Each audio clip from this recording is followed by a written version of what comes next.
Sang Yang Adi Budaya, Namo Buddhaya. Perkenalkan, nama saya Stefani Brilianti, saya dari kelas 11 akuntansi 1. Di sini saya akan menjelaskan atau mempresentasikan tentang bab 1, yaitu yang berjudul moralitas.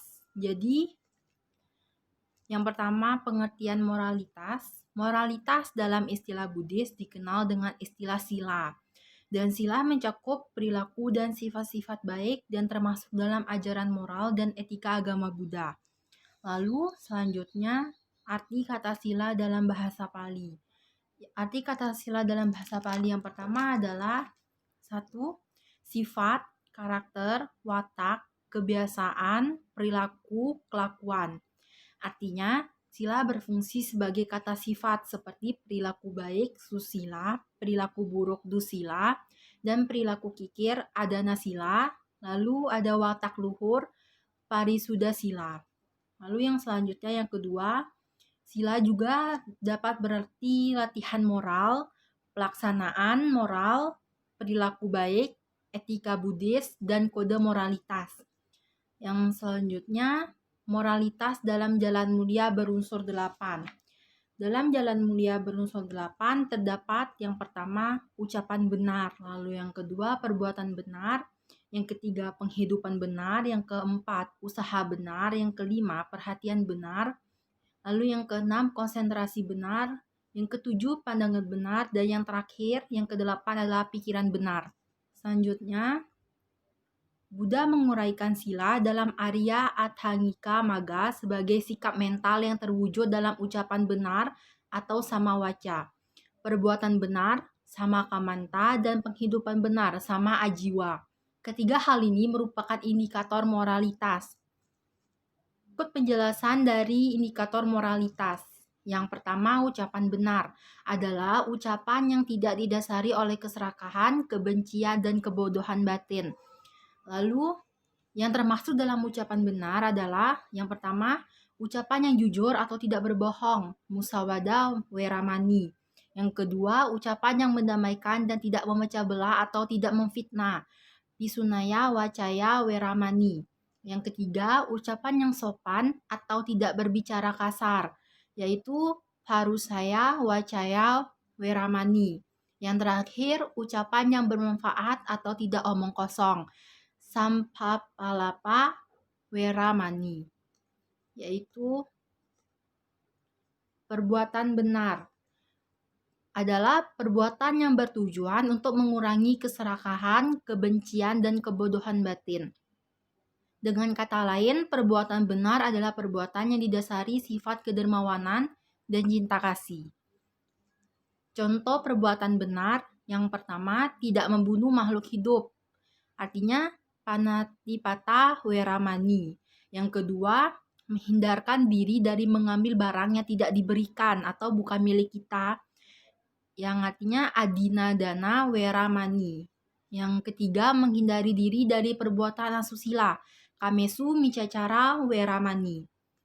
Lalu yang ketiga, penghidupan benar merupakan cara menjalani kehidupan yang sesuai dengan prinsip-prinsip kebenaran.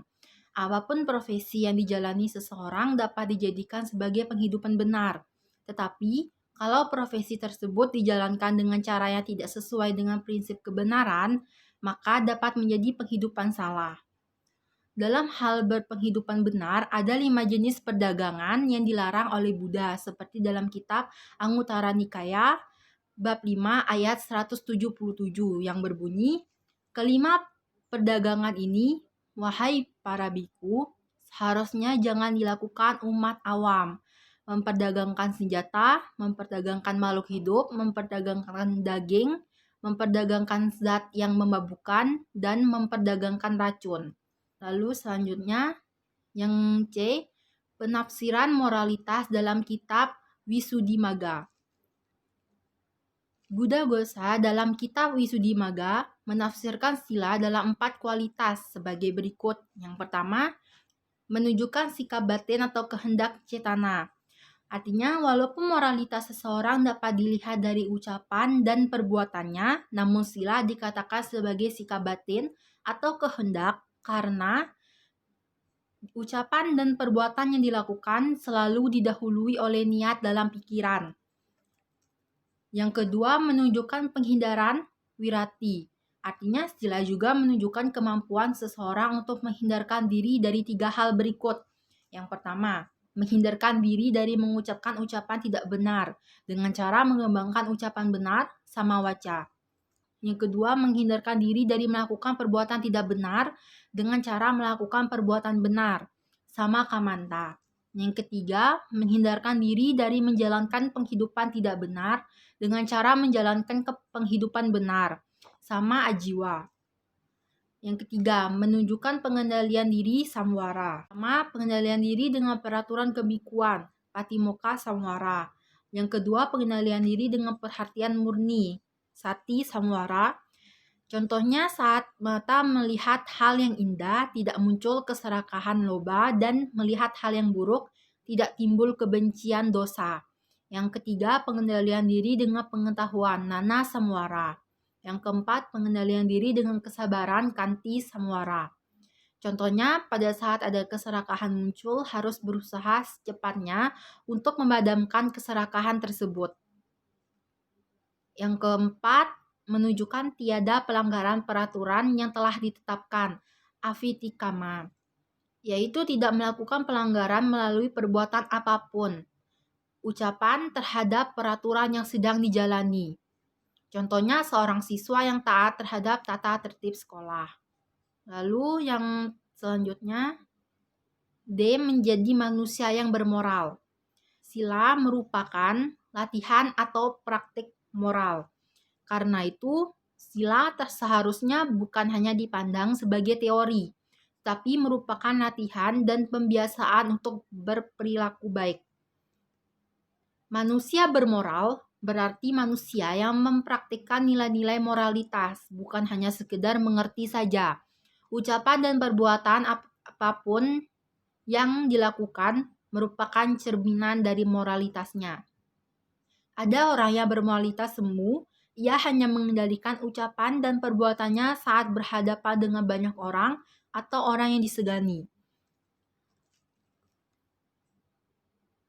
Lalu, prinsip berpikir atau merenung sebelum berucap harus diutamakan.